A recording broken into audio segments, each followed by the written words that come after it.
Welcome to Real Conversations, exploring the meaning behind the music. Hi, I'm Reverend Jeannie Kataoka. And I'm Al Yankee.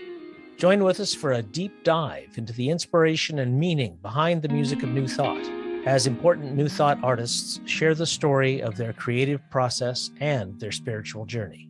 Real Conversations is a rare opportunity to take a look behind the curtain to discover the connections between the stories, the music, the artists, and you. So let's dive right in to Real Conversations, exploring the meaning behind the music. All right, this is the latest edition of Real Conversations. I'm joined here. I'm Al Yankee, and I'm joined here today with my co-host Jeannie Kataoka. Say hi, Jeannie. Hello, hi, Jeannie. And we're joined all the way from Calgary with today's guest, Amy Bishop. How you doing? Doing great. Thank you, Amy. So Amy's quite the performer, and you're going to get to know her better. But if any of you don't know who she is, Jeannie's going to tell us a little bit of background information on Amy. Yeah, just a little. There's not a lot out there.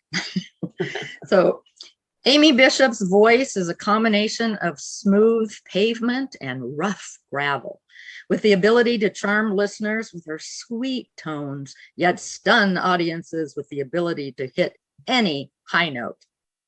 Hailing from Calgary, Amy began her music career around campfires, at block parties, and in church choirs. Knowing a career in music is no guarantee, Amy decided to practice other trades. But her passion for music prevailed, leading her to collaborations with Moby and opening for April Wine, Farmer's Daughter, and Chris Cummings. Amy has an instinctive ability to craft stories into song and deliver them with sincerity and passion, all qualities that make her an undeniable Canadian talent. Amy wowed Canada with her appearance on CTV's The Launcho in 2018. This opened up industry doors as she was quickly signed by both a booking agency and management company. In March 2019, Amy performed at the prestigious Canadian Screen Awards in Toronto. Her latest album, Perfect and Broken, was released this year. Hello and welcome to Real Conversations, Amy. Hi. Thanks for having me. I really appreciate it. Oh, you're very welcome. And the first song I would like you to talk about is Better Get to Living. So I think we're gonna better get to listening. So let's hear Better Get to Living by Amy Bishop. Well, I didn't write the song. It's written by Dolly Parton, but I did sing it. Okay, well, let's hear it.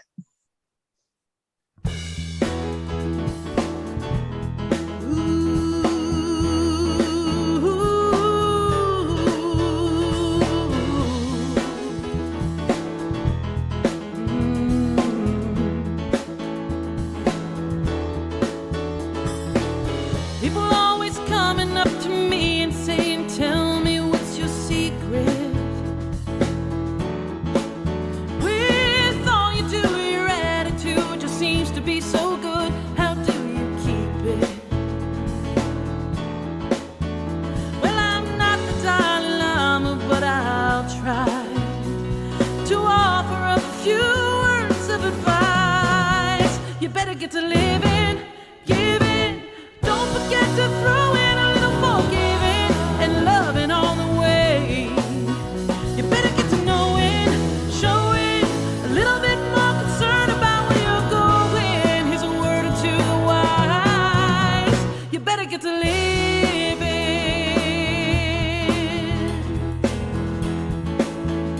Better get to living. A girlfriend came to my house and started crying on my shoulder Sunday evening. Better get to living. She was spinning such a sad tale, I could not believe the yarn that she was weaving. Better get to living.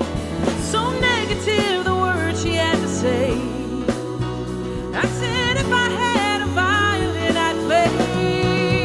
You better get to living, giving, be willing and forgiving, 'cause all healing has got to start with you. You better stop whining, pining, get your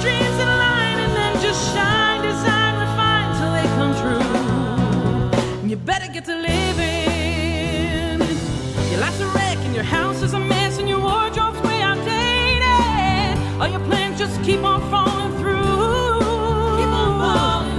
Overweight and underpaid, underappreciated. I'm no guru, but I tell you this, I know it's true. You better get to living. Give it a little more thought about being a little more willing to make a better way. Don't sweat the small stuff. Keep your chin up. Just hang tough. And if it gets too rough, take time to meditate. And do that every day. And then you'll get to living.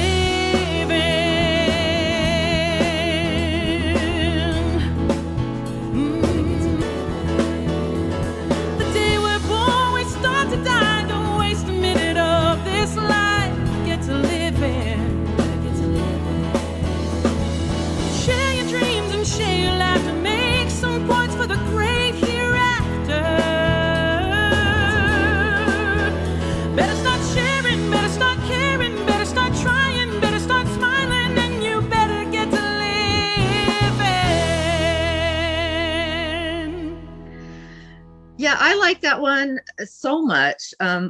One of the things I like, I know, I understand now that you didn't write it, but the line, not the Dalai Lama, and that the idea of living, giving, and forgiving. So what was your take on all of that, and why did you decide to do it? The first time I heard that song, I thought, wow, it fits so into my belief system. This idea that, don't sweat the small stuff, keep your chin up. And if it gets too rough, take time to meditate. I love those ideas of, we can look at somebody else and say, oh, how do they do it? They just make life look so easy. But we can do that ourselves by choosing to live our lives rather than sit by and watch them pass. So, Amy, you've been at the CSL in Calgary for quite some time. How long has that been? 30 years. Wow. Whoa. That's longer than I expected. Because you're only 33, right? Oh, you're so nice to me. I just celebrated my 49th birthday last month. Okay, so you have been at it most of your life. Yeah, I started when I was 19 at the Calgary Center for Spiritual Living. I was brought up in the Catholic Church. My father was the church choir director. So, we were voluntold. We sang every Sunday, and that's just sort of, I was always in a church. And so once I came out of the closet, I was sort of not really welcome in my church anymore. And I just thought, well, screw you. I'm not going to go to any church. And so I was at this cabaret night, and there's this fellow playing the piano. And I thought, well, I'm going to go and sing with him, see if he knows any songs I know, and he can play the piano and I'll sing. And we did, and we had a good time. And he said, you should come and sing at my church. And I was like, oh, no, thanks. I've had my fill of church in this lifetime. And somehow he got my name and phone number from somebody else. And he called me a couple of weeks later. I was this fellow, played the piano. I would love for you to come and sing at my church. And I said, no, thank you. And he was very consistent and very persistent. And finally, he called one day and said, Amy, you need to come and sing at my church. It's not like any other church. You won't, it's not like the Catholic Church. And I said, no, thank you. And he said, we'll pay you $50 a week. And I thought, well, that's a lot of cigarettes and alcohol. So yeah, I'll do that. Back in 1992, I'll do that for sure. And so I started singing there, and it was a very different experience for me. And for the first couple of years, I was doing it for the money. I wasn't really paying attention. And then slowly the messages started to trickle in, and I started to understand how I fit in the universe a little bit. But it's taken many years for me to sort of wrap my brain around the whole thing. So when did you first start writing songs to fit the messages or to fit the teachings? I would say the first song that I wrote to fit the teachings would have been in around 2000, maybe 2001. I wrote a song called Live My Dreams. And it's basically the catch line in it is, I can let my dreams live in me, or I can live my dreams. And so that was the first song that I wrote to fit into the philosophy. Nice. Mm-hmm. I've chosen a song from your 2014 album, Amazing. It's not amazing. Please say Well, it for me. Amazing. It's just spelled AMYZING. I've been practicing that all day, and every time too. Yeah, amazing, amazing. I just say amazing, and Amazing, yeah. amazing misspelled. Didn't catch the typo. Well, it's I don't want to say anything about it till after we've heard it. So let's play it first. It's called I Am Mm. from Amy Bishop. I am.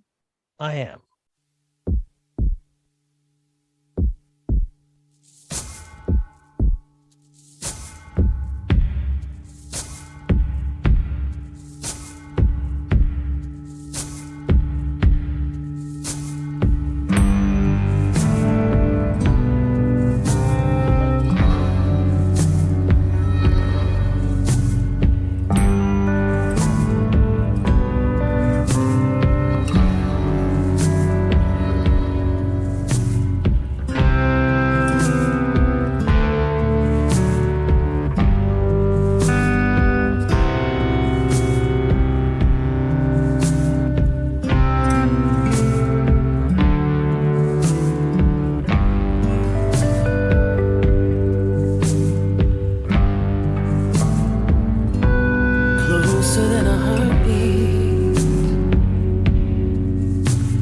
closer than the breath in your lungs, closer even still than the pulse within your veins. I am, I am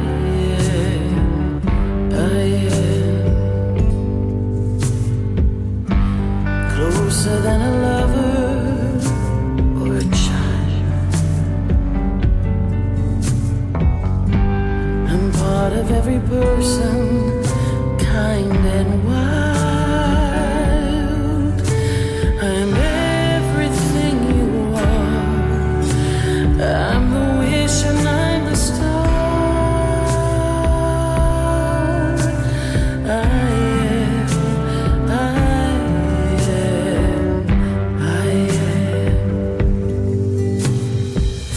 I'm the oak that's climbing skyward. I'm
That song is so interesting. I mean, it's undeniably new thought in the lyrics, Mhm. but the musical setting is so surprising. I I I want to describe it as sort of kind of tribal, maybe even a little dystopian, Mhm. which and that kind of the heavy drum and bass sound, the distorted guitar, that kind of odd mechanical sound that's going on in there. And then you've got these wonderful kind of unifying light lyrics, and your voice is so light in there. Thank you. It's such a I think artistically it's an incredibly interesting and brave choice. How did that all come together? Well, I think I was taking foundations when I wrote that song. And so it was our final project. And I thought, well, I'll write a song. And so I wrote the song, and it was really, people loved it. And I love it when I love that song. It's because to me, it describes exactly what spirit is, you know? And then when we were in the studio, it was like, how are we gonna deliver this song so that it's not, I wanted it to sound ethereal, but not twinkly. Okay. Like, I got you. I wanted to have this energy that maybe you couldn't absolutely explain, which is like spirit itself. It's this beautiful energy, and you can explain it and very concisely in it and have it understood, but there's so much that is left to the imagination and that's left to ourselves to sort of interpret. And it was fun. We had a lot of fun recording that song. I brought some chains in, and that heartbeat sound is backed by the sound of chains dropping on cardboard. And it was a really exciting song to record, because it was left open, because the song itself doesn't really fit into a pop song or a country song, or it really has this otherworldly feel to it. So when you do you perform it live? I do. And do you try to recreate that, or do you just do it in another way? I just do it in another way. The heartbeat is always there. If I'm performing by myself, I tap my guitar. If I have a band with me, I don't ever generally try and replicate what's happening on the CD, except for at a CD launch, because many of my shows I do on my own. Sure. And we just sort of, when whoever I'm playing with music wise, I like to let my bandmates sort of put their own self into the music as well, so that it becomes almost a team thing. And so if I'm with my band, or I'm with these two people, or any number of combinations of people, the songs will always have a little different flavor, because everybody gets to put a piece of themselves in it. Yeah, it makes perfect sense. Thank you. Well, the next song I chose is More Than One Road. And I just thought this, and actually you say it, there are as many paths to God as there are people on this earth. But even just the title of it, and just hearing the beginning part, it just is so new thought, or at least Centers for Spiritual Living, because we always say we honor all paths to God. Absolutely. So let's listen to it, and then we can talk about it. So this is More Than One Road by Amy Bishop.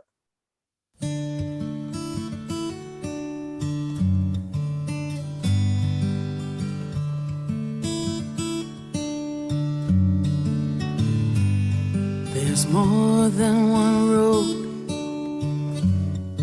to every destination. There's more than one path to any place you go.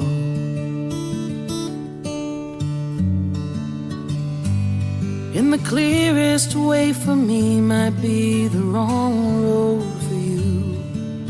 Different paths, but you get to choose. 'Cause there's more than one road more than one road. There's more than one road to get you where you're going.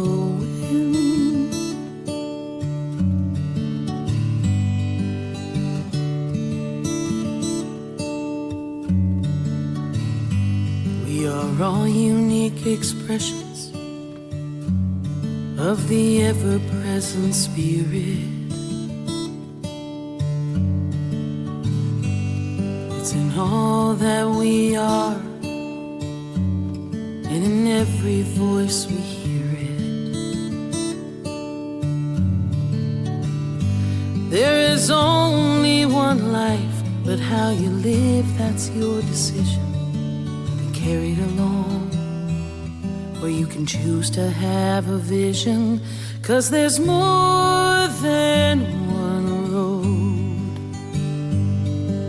More than one road. There's more than one road to get you where you're going.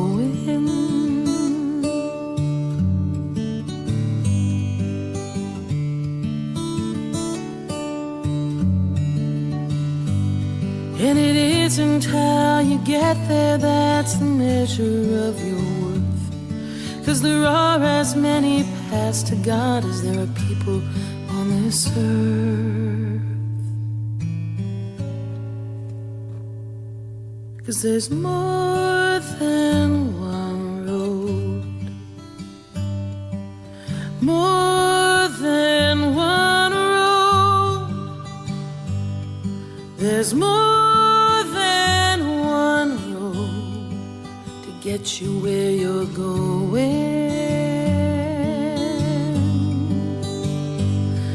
There's more than one road. More than one road. There's more than one road to get you where you're going. Get you where you're going, to get you where you're going.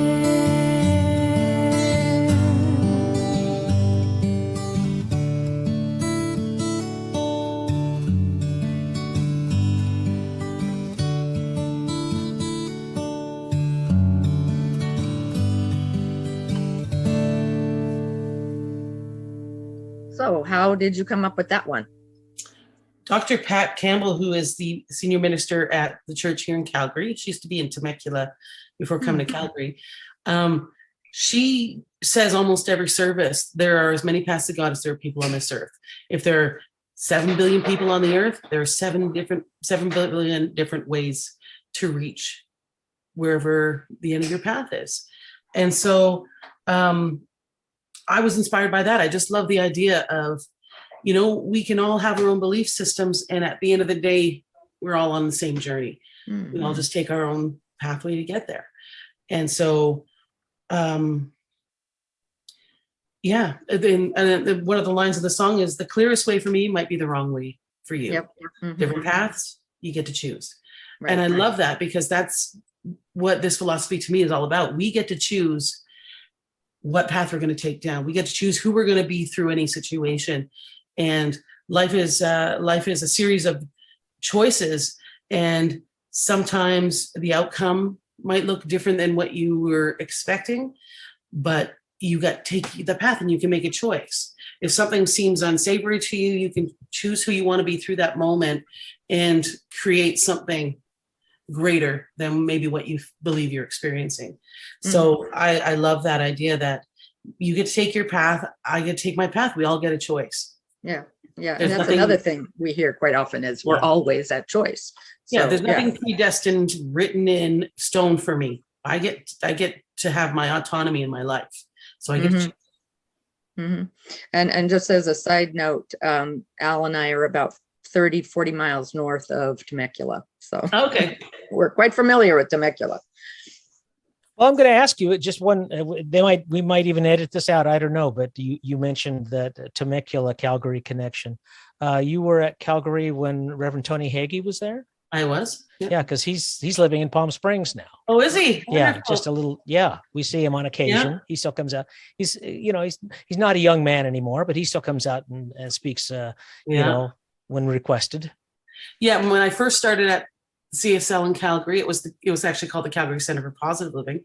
Dr. Carol Carnes was our minister, and then Tony came in, and then after Tony, Carol came back again, and then we went, and then Dr. Pat came in. Nice. Yeah. Something else I noticed in listening to you, sort of you're going through your catalog, so to make a few choices for what to play today, is that it does seem as though a lot of what you write and a lot of what you do is not new thought. Yeah. And what you put on the album. So your albums are sort of albums that are new thought influenced and maybe have some new thought things in them, but there's also other material in there. Yeah, I think each one of my records has new thought material in it because that's part of who I am. But in general, I write what I'm feeling in the moment, and I try to have an honest conversation with myself when I'm writing. And so it's not always bright. There are times for myself where I find myself going down a rabbit hole here or there, and I forget who I am.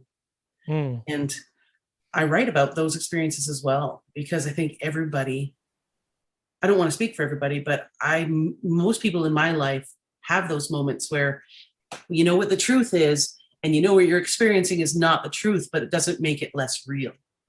And we have to find our way out of that darkness. Well, and you are a practitioner. I am. Do you use what you maybe discover in these self-revelatory exercises, in being a practitioner and maybe praying with people or helping them through their own rough times?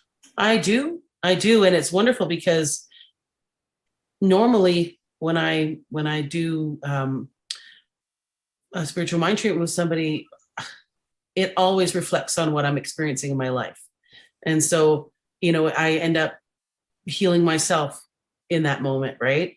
And so it's a wonderful thing to have. But I have to admit, there are times where I go through these low pieces and I forget all those tools. And I have to be reminded somehow that there's a paradise here, or that I can choose to see life with the eyes that know the truth. But there are times where I end up on that low for a while. And, I don't know why I'm talking about that on here, but that's okay. We do that to people. That's your humanity. Well, no, but it's a good thing. I think it's okay. Somebody who's a practitioner can still have a low time, and somebody who is maybe uneducated in new thought can still use these philosophies without even knowing that they are. And so I feel blessed that I've been in this teaching for 30 years. I feel blessed that I've been a practitioner for the last 7. And, I just, as I said, there are times where where the best thing I can say is where I forget who I am and the power that I hold. Doesn't mean that it's not working. It's working exactly as it should. When I read a book by Augustine Burroughs, it's called This Is How. And I don't know what his belief systems are or anything, but he did say something that just inspires me, which is focus is sunlight and water. So what you focus on, you grow. And there are days when I forget that. Mm-hmm. Yeah. But most days I remember it. Yeah. No, because I'm a practitioner as well, have been for 11 years. And I think going through prac studies, you kind of think you'll at the end, when you take your written test, you sit through your panels, that you'll turn a corner, never to go back the other way. But no, that's not how it works. But I think it's not supposed to work that way, because that would put us in a different place than the people who come to us for spiritual mind treatment. So it's, that we can relate to forgetting. Yeah. So, I think that's, Well, I think, it's like when well, I don't know if you guys ever go on diets, but for me, when I start a new diet, I think this is my way of life. I'll always do this now. And then when I fall off that diet, it's like, oh, like, and so, but it's true when you pass your panels, you think, ooh, I'm just that much better now than I was before. And of course you are, everything you learn, it helps you to grow. But I like the way you put it, that if you never experience the lows, if you never fall or forget, then how can you be empathetic or compassionate to those people who come to you? exactly. To know Exactly. the truth. It would be much easier to go, I'm all that in a bag of chips, and, Mhm. and to not be able to empathize because like, I don't experience that anymore. Yeah. So, yeah. Yeah. That All right, let's get back to some music after all Yeah. that deep thought. Okay. No more deep thoughts. Don't worry about it, Al. Oh, okay. That's easy for me. Ditto. So the next tune that I chose came out as a single in 2018. And I think it fits beautifully in with what we've just been talking about. And the title is Love. So let's get a little love from Amy Bishop.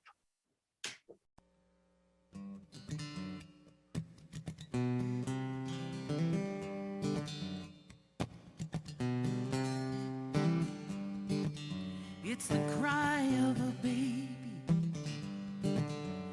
the whisper in prayer, it's voices and laughter.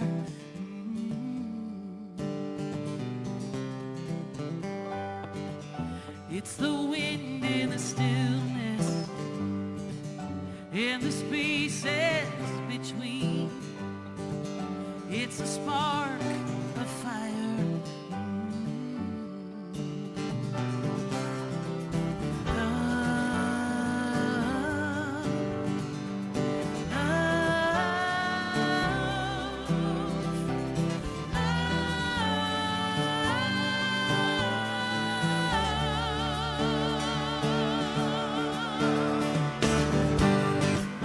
It's a seed, a flower, a butterfly's wing. It's a call and an answer.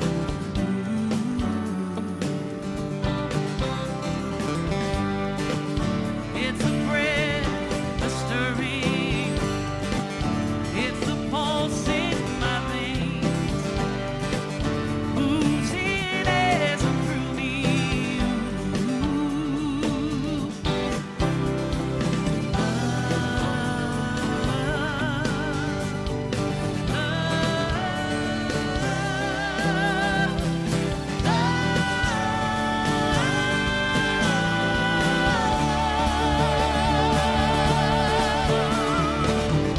It's the truth, it's a knowing, it's our only design, it's eternally growing.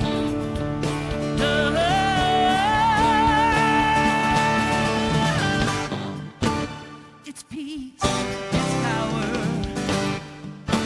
connects all to one, has no end, no beginning.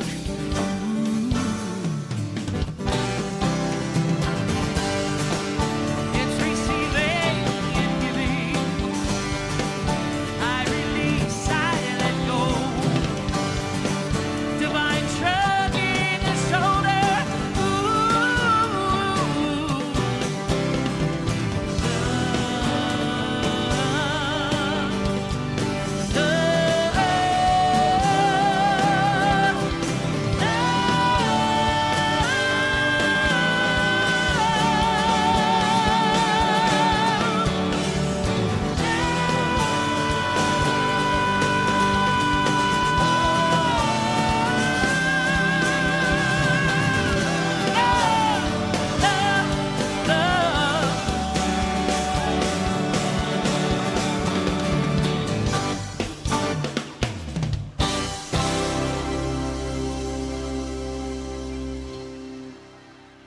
Now, for anybody who was listening, that was not the recorded version that you did on your album. That was the performance from Mile High Church. Oh, okay. I listened to both, and they're both great. But the energy of the Mile High Church performance was, I have to say, superior to the energy of the album recording or the Well, single thank recording. you. Appreciate it. Yeah, and the fact that you could do a live thing like that, and I assume you probably flew in for the day or something. That was during the conference for CSL in February of 2020, I think. So right before the lockdown. Right before the lockdown, I was in Denver, so I flew in the Sunday before the conference began, and I sang that Sunday. Yeah. So what a great band they gave you. Oh yeah, no, the band at Mile High is a step above. They're wonderful.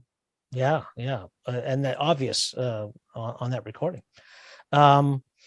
Lyrically, it does have a lot. The song has a lot in common with my previous choice, I Am. Yeah.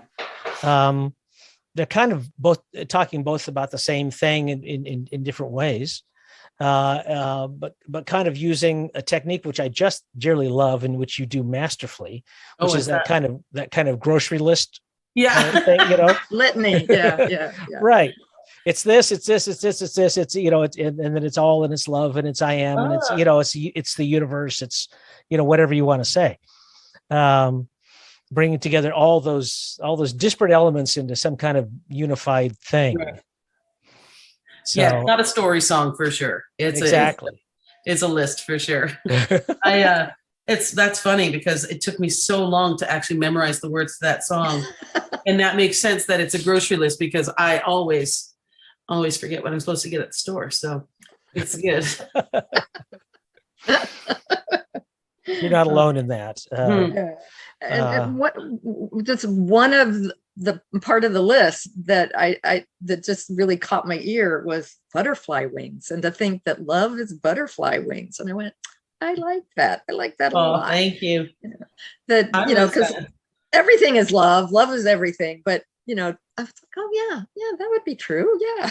Well, when I was writing that, I just thought, what are things that amaze me? And butterflies' wings they're beautiful, they're delicate, and but then it's also power. Mm-hmm. Like there's so many facets of love, the agape love. Mm-hmm. When I wrote that, I was actually on Quadra Island at a Circle of Love retreat with Gary Lynn Floyd and Lisa Ferraro and Erica Luckett, and it was they just said, if you happen to write a song this weekend, let us know. You can play it. So that night I went back to my room at the lodge and I'm going to write a song then. And I just started writing that. And it was wonderful because I was surrounded by trees and eagles and ocean. And it was a great experience writing that one. Sounds like it. Well, the next song I picked is the other genre, one of the other genres that you do, the storytelling, and that is Inside a Box. The round peg, square holes. We were talking about, you mentioned diets. I can relate, but the idea of thinner thighs and higher cheekbones. And I think they're feelings that we all have, and perhaps some of us more than others. But let's listen to Inside a Box by Amy Bishop, and then we'll talk about it.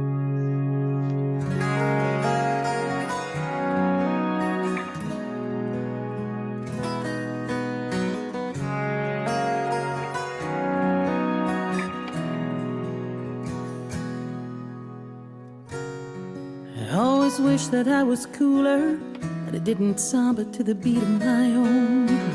Like the girls I worshiped back when I was a high schooler. A thinner thighed, higher cheekboned work of art.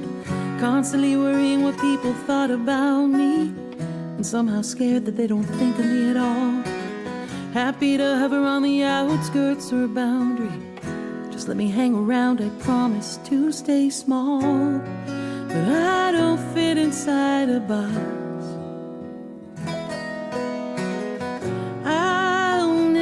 Fit inside a box. Round peg, square hole, your average Barbie doll, no. I don't fit inside a box. Not one size fits all.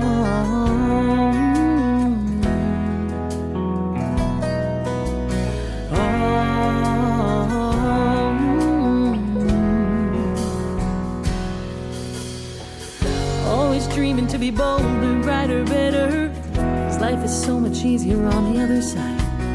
But if I could write the 13-year-old me a letter, I'd say love yourself before the best of you has died. Maybe I could open up and show you all my devils, let you really see what lives under this skin. But I'm horrified on way too many levels just to even think of letting someone in. 'Cause I don't fit inside a box.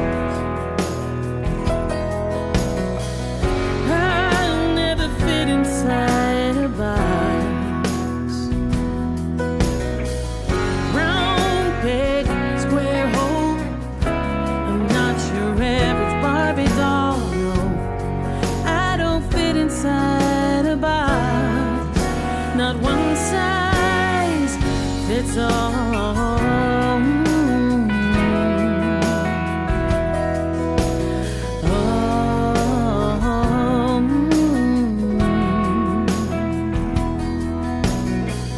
I don't fit inside a box. I'll never fit inside a box. Round peg, square hole. I'm not your average Barbie doll, no. I don't fit inside a box. Not one size fits all.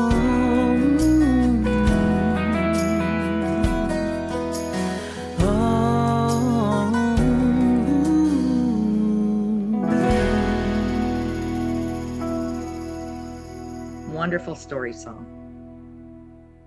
Thank you very much. How did you come to write that?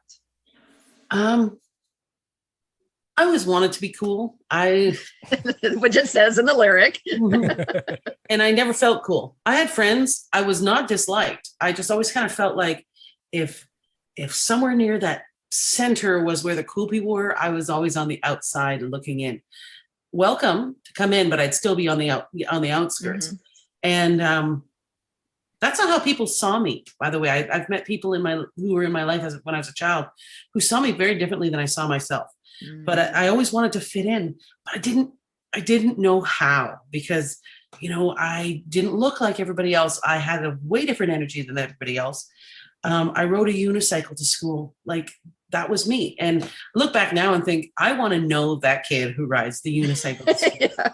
But when I was that kid, I thought that back then, who wouldn't want to know me? I ride a unicycle, but it wasn't cool. And I just sort of never fit in.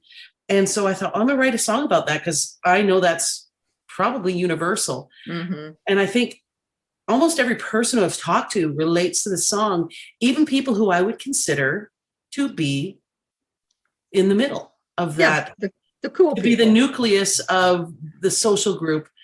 They feel they don't fit in. And I found that very surprising. But the song is really very much about me. Mm. And when I wrote it, it was about, okay, I don't fit in. How does that feel? And I have to accept that I don't fit in. And that's been a big part of my journey in my life, is I don't feel like I fit in, and I need to accept myself how I am and love myself as I am, which is where I'm not your average Barbie doll, not one size fits all. Right. And so I started writing that song, and I had a lot of tears when I was writing that song, because there's so much truth. There's so much little sad, scared Amy being in that song. Mhm. And so, but as I was writing it, I like to think of, okay, I'm looking at this tapestry. Each little stitch is important. And that tapestry wouldn't be complete without that stitch that I am. So if I change my shape, or that puzzle piece that I am, if I change my shape, I don't fit. I have to be who I am. Mm. Metaphorically change my shape. I have to be who I am. My energy is important to the completion of this universe, as is everybody else's. But it's such a wonderful thing. Like when I say the universe isn't complete without me, some people might hear that as egotistical. No. Yeah, you're right. But Sure. no. But the way I see it is that gives me the significant importance. Mm-hmm. But I also see that importance in you. So whoever you are and genuinely are, the universe isn't complete without you. We each hold this amazing responsibility to be the perfect who we are. Yes. And the universe isn't complete without that. Mm-hmm. And I love that idea because there's different ways of looking at it.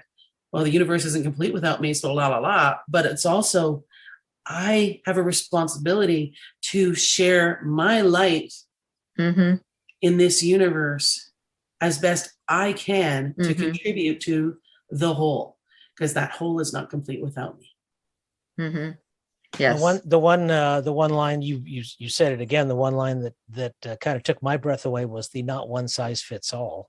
Because that was so evocative for me. I mean, it kind of slips by very quickly in the song, but I just immediately had the picture of someone holding some garment that did not fit them, that was marked one size fits all.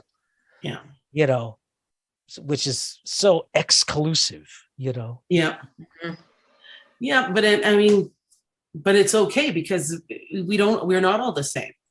It is exclusive. I'm a plus size lady, and I get anxiety when it's time to go shopping at any store that I'm not familiar with, because I don't want to feel embarrassed. I don't want to feel less than. And so I have tools, right, to get my way, see my way through that life in that way. But that line is also a powerful line. You know what? I don't fit inside a box. Not one size fits all. We all have our own shape. We all fit in the grand scheme of things.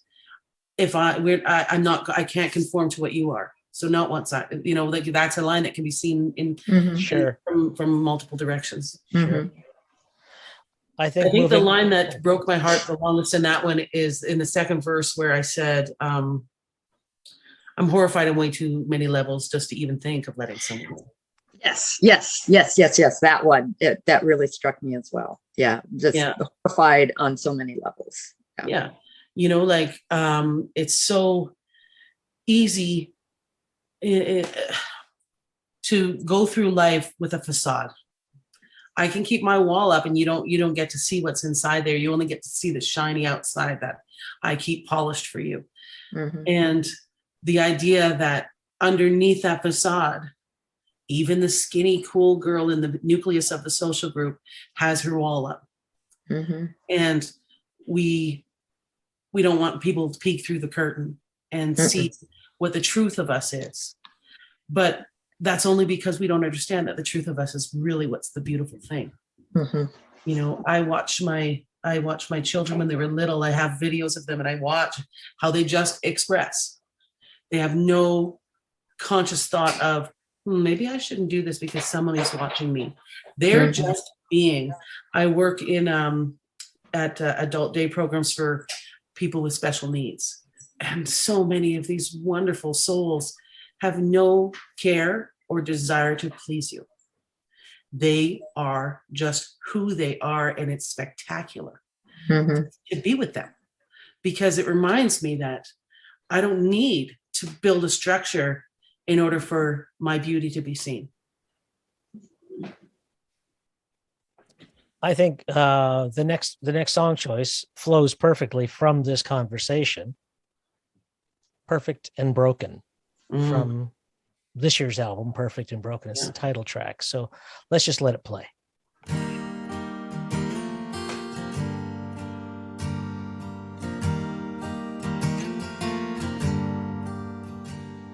I'm bad at being in love,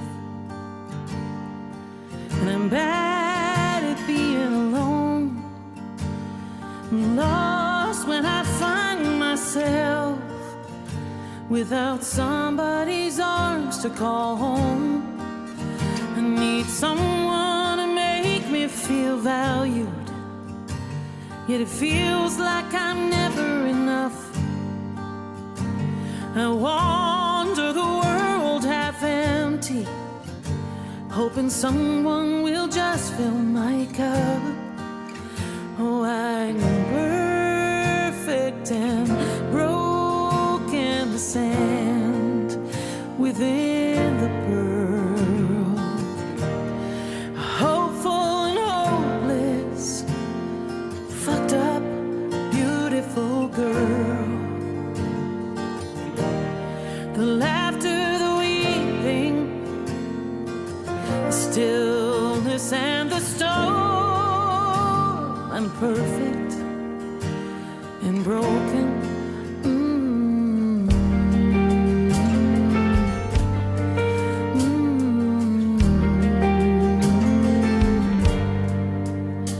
Well, I'm learning to bend with the wind and not let the wind knock me down.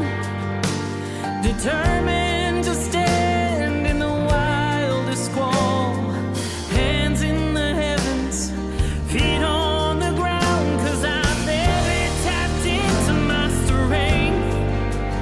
It's been locked up in anger and strife, but I am beauty and beast, I am famine and feast, and the love I've been searching for all of my life. Oh, I am perfect and broken, the sand within the pearl. Hopeful and hopeless and fucked up, beautiful girl. The laughter, weeping, the stillness and the storm. I'm perfect and broken.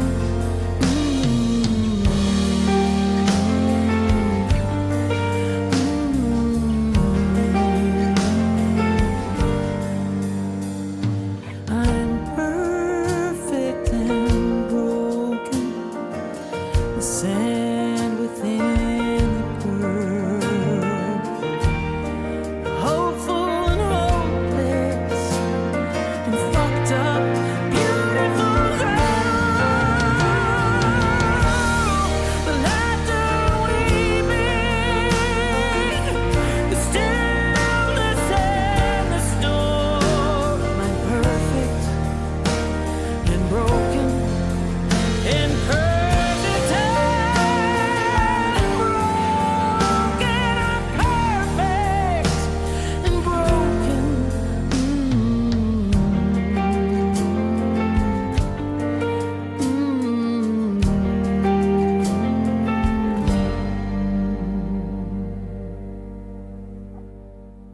That is so powerful all the way Mhm. through. Yes.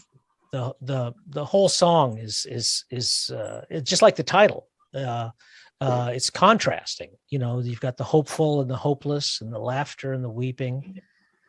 And then when you finally get to the title, when you say I'm perfect and broken, you don't offer a way out or any kind of solution. You hum. Mhm. And that's kind of perfect. You know, you let that complicated emotional place that you're portraying there just be. Yeah. It's really nicely done. Congratulations. Thank you very much. That was a therapy session writing that song. My wonderful friend Lisa Jacobs came over. We just decided we were going to try and write some stuff, and she said, "Well, what do you have going on?" And generally, I have all these little seedlings that run through my mind, and whether they'll ever grow into a song, I don't know. But this one seedling just was not letting me be, and it was, I'm bad at being in love, and I'm bad at being alone. And I wanted to write this because it was just like, it felt like a pressure cooker. I needed to write this song. And I said, but I'm having a really rough time justifying writing it because I was in a relationship at the time that was not serving me. And I didn't want to hurt her feelings by writing a song like this that said that was just so revealing about how unhappy I was feeling in the moment. And Lisa said, then just write the song like you're never going to perform it. Just write the song to write it. Okay, that'll be good. Therapy, it's great. And we sat and cried and wrote for quite a while. This is the song that was birthed from that time together. And it was heartbreaking. And it's the first song I think I've ever recorded with a curse word in it. And I remember singing it for my mom the first time, and she's like, "Oh my God, Amy, I love it. Don't change anything. You keep the F word in it." It's beautiful. And when I perform it live, if I'm not if there's children or if it's in a sanctuary somewhere, I do change the word to messed up rather than the F word. Are you bleeping it out? I don't think so. Okay. Yeah. So, but because to me, it's truthful. And that's one thing I've been trying to do on this last record. I wrote or co-wrote all the songs except for 5 Minutes, which was written by Gretchen Peters. And this song is the most truthful song, or this CD is the most truthful songwriting I've ever done, because it was like, okay, this is what I want to say. Now, how can I go deeper? And Perfect and Broken is a perfect example of that, because it ripped me apart to write it. And it took me a long time to be able to perform it without tears. But, the idea, I love there's the art of the Japanese bowl. I think it's Kintsugi bowls. And where they have a piece of pottery, a bowl or a plate, and when it breaks, rather than sweeping it into the bin, they repair it with liquid silver or liquid gold. And then this thing that was once perfect is now mended and more valuable than it was when it was in its original perfect state. And I thought, well, that's like us. That's like us. We're born and we're perfect. Right. Every little thing is perfect. And we break and we crack and we have these moments. And as we heal, we become even more valuable than we were before those moments of grief and cracking happened. We take the time to love ourselves back into a perfection. And as far as the New Thought philosophy is, the truth of us is that we are all perfect. And sometimes what we experience is our human side, which can be broken, and we overthink things. And so I love that idea of pairing them together. We're perfect, although maybe what we're experiencing is not perfection. We see it through our human eyes. Well, I think we can circle back for a minute to the talk about being practitioners. And I think that all that does is make us better practitioners. Again, because we've fallen and we get up and we remember. And then I also wanted to say, I was at the affiliated New Thought Network last month at their conference. And one of the talks was on how we get cracked, but the cracks are where God gets in. Yeah, I like that. Yeah. And that struck me. And then when I'm like, yeah, see, and I'm like, yeah, I'm supposed to get this. I'm supposed to get this, because now it's an Amy song too. And that's why the cover of the record is actually one of those Japanese bowls. I'm holding it in I'm pouring some liquid into this Japanese bowl, and it's kind of overflowing on the cover of the record. And actually my co-writer for that song, Lisa Jacobs, and I conceived of that cover together. I'm like, this is what I want to see. And so we made a big thing on my deck with my black jacket on a chair, so we'd have a black background, and we played around with the camera for quite a while to get that shot. And so it was kind of cool, because the song we wrote together, the CD is named after that song, and the CD cover is the two of us putting that shot together. Very cool. Yeah. Okay, well, the next song we're going to listen to, I think you may have done at like the CSL virtual conference or something, and it struck me then, and it Oh. struck me now. And the title is Love, Trust, and Pixie Dust. So let's listen to that, and then we'll come back and talk about it.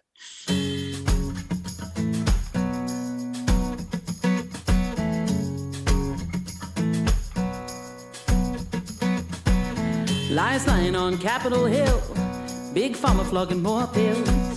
More numbers showing up on my bill. Some suit on the TV tell me how to feel.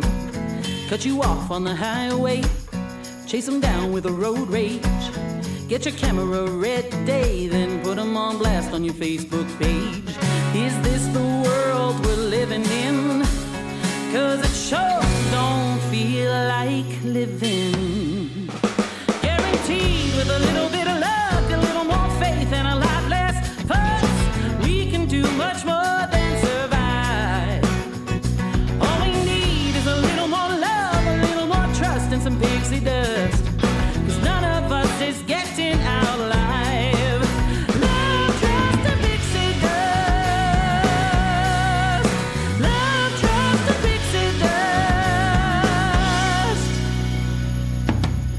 Haters hate and make you question yourself. 00 is a size now. Everybody got something to sell. Even Big Brother sending ads to my email. Buy a bottle in the hot sun, throw it out as soon as you're done.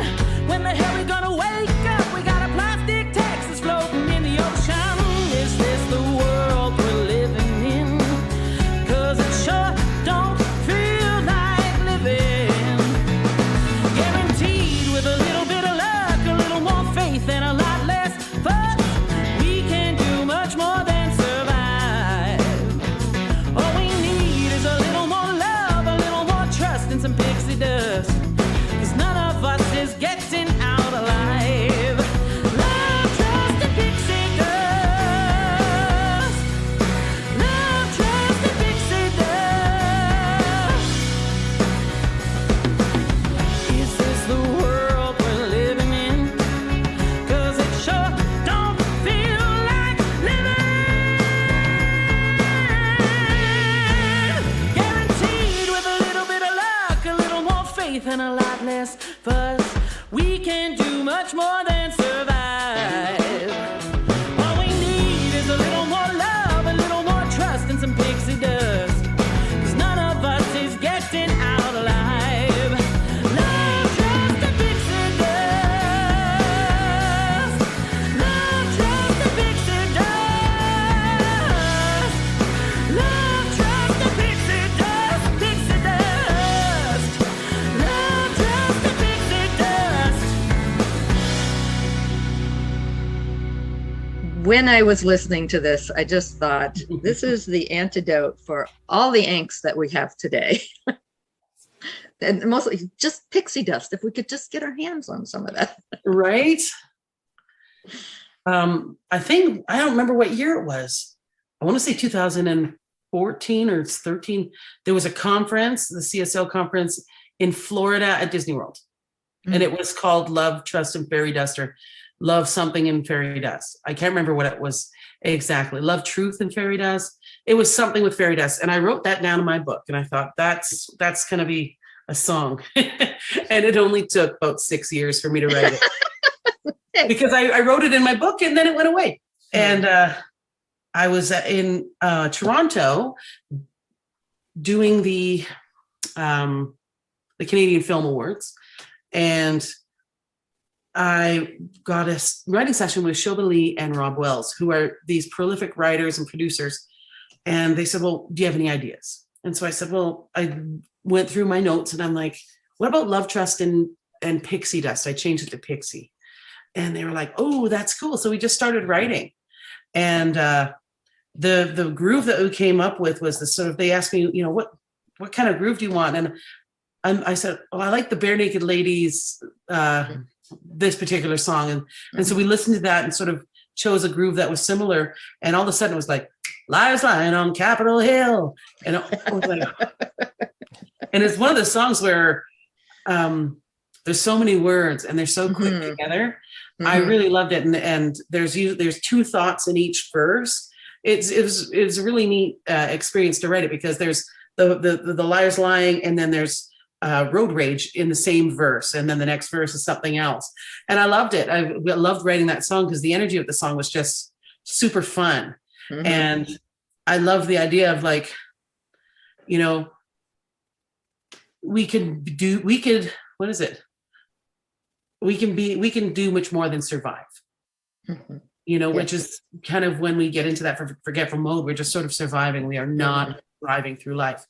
And so when we started writing, I was like, ooh, this is so cool to be able to express these kind of strong views in a fun sounding tune.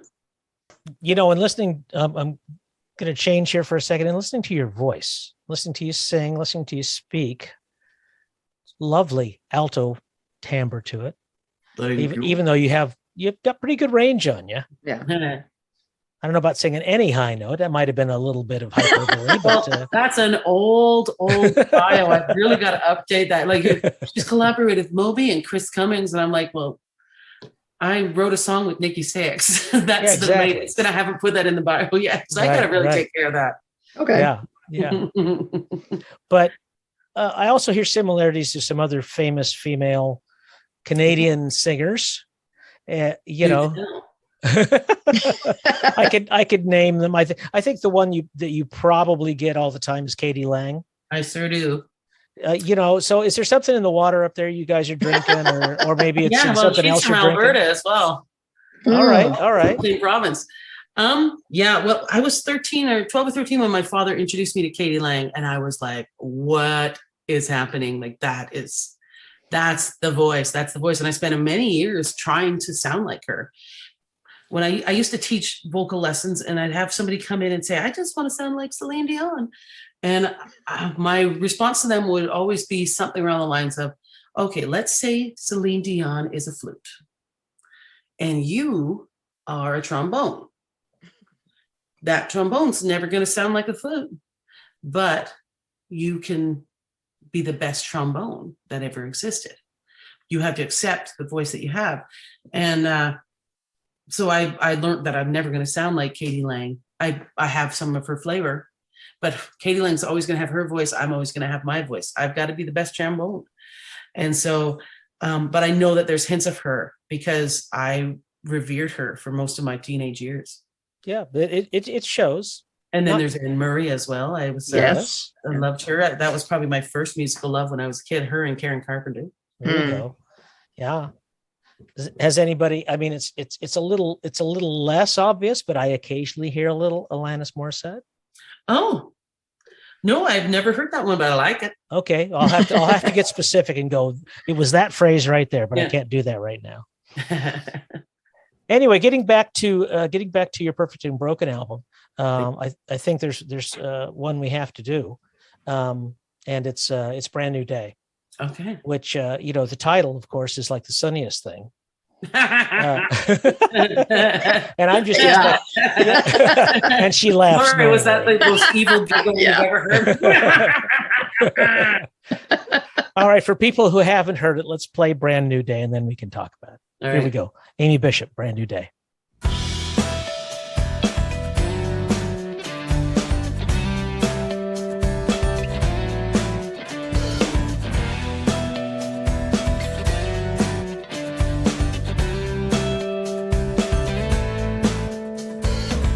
Was a little girl ripped in two because of something no grown man should ever do.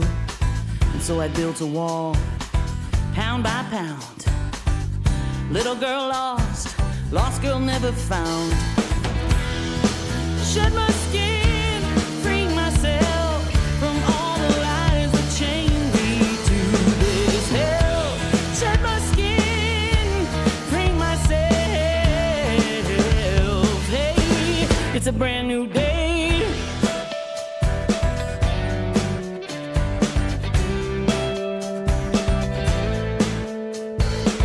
Now the time has come to be really real and face the anger I was too afraid to feel.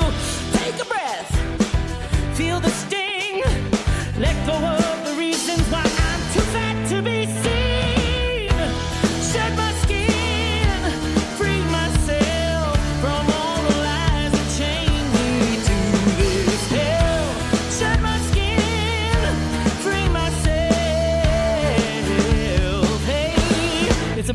day.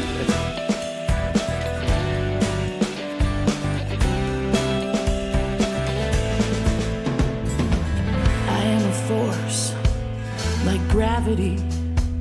You'll feel my power, then come running straight to me. I am a force like wind and rain. Hey, hey, hey, hey, hey. You know my name. You know my name. Peel off the mask till I'm blood and bone. Free my demons, free my voice, free my soul.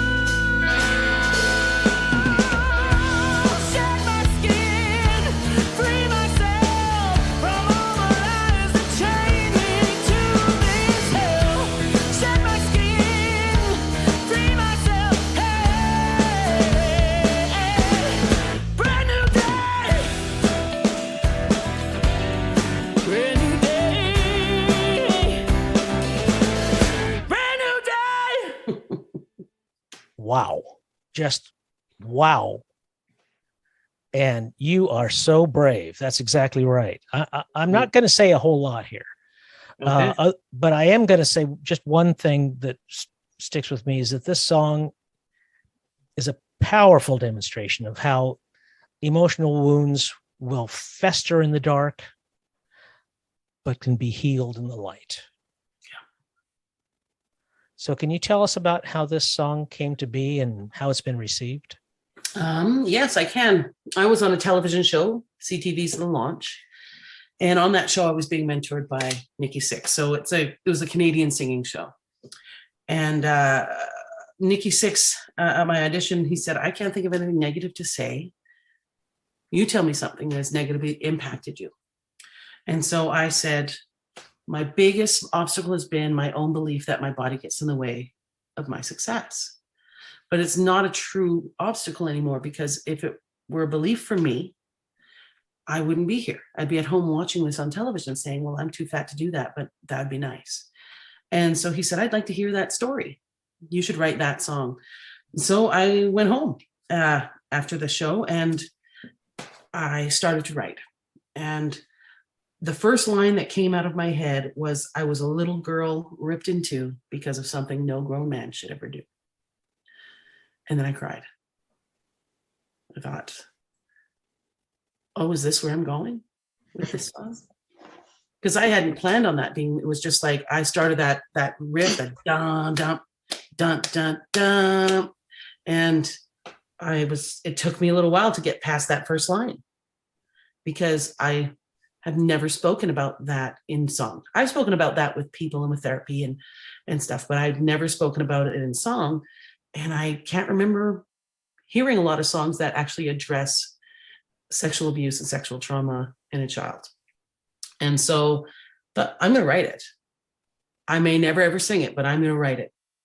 And the next line was, so I built a wall pound by pound. Little girl lost, lost girl never found. And that was quite a big statement, because that little innocent girl has never been found again. You know, like, I know that sounds dramatic, but I know that she exists and she's perfect. But in my experience, you know, once I had that trauma, you couldn't undo or forget that trauma. And so I just kept writing. And the idea of, you know, I'm going to shed this skin, I'm going to free myself from all the lies that chain me here. What a freeing set of words. I'm going to shed these lies that I'm telling myself my whole freaking life. And that's where the brand new day comes in. And it is, you know, brand new day, it sounds all, you know, let's tiptoe through the tulips. But honestly, it is a really uplifting song. It is. You know? It is. In that bridge, I am a force like gravity. You feel my power and you come running straight to me. That is a powerful statement. That is a very true statement about who I am and who you are when you're listening to the song, if you choose for it to be yours as well. You know, And the first time I performed it, well, I'll continue about the writing. I finished the song and I thought, okay, Nikki giving me homework. And so I got in touch with him. I said, I wrote that song you had suggested I write. And so I asked if I could send it to him, and he was very gracious. Yeah, send it to me. And a few weeks later, I got a response. Amy, I love this. It's great. What if we do this? What if you do that? And we ended up doing some edits on the song together. We went back about 3 or 4 times with these different edits and different ideas of how the song could just be elevated a little bit. And next thing you know, I had finished writing a song with Nikki Sixx of Motley Crue. And so with his help, I was able to finish the song. And then I decided I was going to perform it. And the first time I sang it, I was terrified. And I looked out in the audience, and some people listen to words, some people listen to the music, some people listen to the combination. But I'm looking out at the audience, and some people are bopping their heads, and they're just really getting into the song. And there are people crying beside them at the table because I said something that stirred something within them. And I was like, okay, this song needs to be heard. If I needed to write it, someone needs to hear it. And I've had a lot of wonderful response about that song, even though it does start with, like, in 2 lines, I bare my soul. I bare something that I kept hidden for a good portion of my life. And everybody gets to know about it. And you know what? So they should. I shouldn't have any, there's no reason I should keep it a secret. There's no reason I should feel like that's private. It's, I think that it's my responsibility to stand up and make it okay for people to have conversations about their trauma. But I think it also gives people hope that they can overcome the past. Yes, I agree. Kudos. Thank you. Yes. You weren't going to say much about it, but I sure had a lot to say. Well, That's exactly the way it ought to be. yes. Well, we're bringing this to a close, and what we usually like to do is find out what's coming up for you. Do you have any concert dates, or what are you doing? I have a bunch of concert dates coming up. Why don't I just send your listeners to my website? Would that be all right? Perfect. Sure. It's Yeah. www.amybishopmusic.ca, as in Canada, not com, as in not Canada. Okay. I mean, if you put com, you'll find me anyway, but it's amybishopmusic.ca. And yeah, I'm doing lots of stuff. I'm actually, my partner and I are looking at starting a podcast. So this is exciting and fun for me to be on here today. And yeah, look for me on all the social medias and things like that. There's always something going on there. I post reels and videos all the time because I like being watched. Nobody can see my face, but I am hilarious out there in listening land. Well, and then the final thing we do on our shows, and we realize that this can be a challenging question. And of all the songs that we haven't played, what is your favorite? What is one that you would like to have our listeners hear? Oh, there's a song called Painting Pictures, which is the first one that popped into my head, which I wrote with a fellow by the name of Troy Kokol. And it's just about how life unfolds maybe differently than you expected, but almost always better than you expected. Nice. Well, let's close then with that. Mm-hmm. Awesome. Thank you guys so much for having me. I can't wait to meet you in person. All Yeah, right. that'll be fun. Thank you, Amy. This has been Amy Bishop and Painting Pictures. Yes.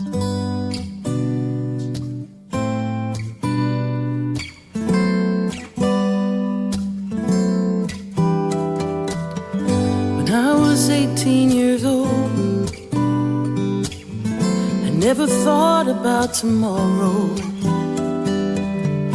Every day just another day, and never looked far down any road. I never made any plans until you took my hand.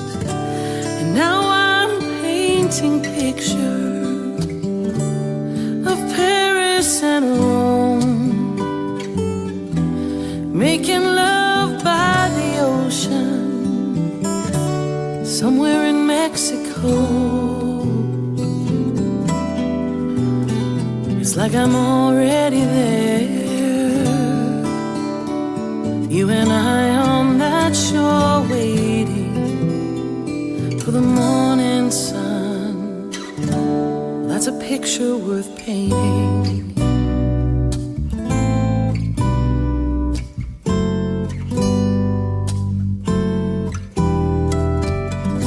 Not long after our wedding day, found out a baby was on the way. It's not the way it was supposed to be. We wanted more time, just you and me. It wasn't part of the plans, but then I held that little man, and now I'm painting pictures, handprints on my fridge door, clumsy footstep or scribble marks on the floor. It's like I'm already there, and he's at the window waiting for his mom to come home. That's a picture worth painting. It turned out to be nothing like I thought it would be. It's not the life I asked for. It's so much more. Now I'm painting pictures of you and I growing old, laughter lining our faces, and of all our kids coming home. It's like I'm already there, all gathered round the table waiting for the big, big news. Expect a grandchild in June. That's a picture worth painting.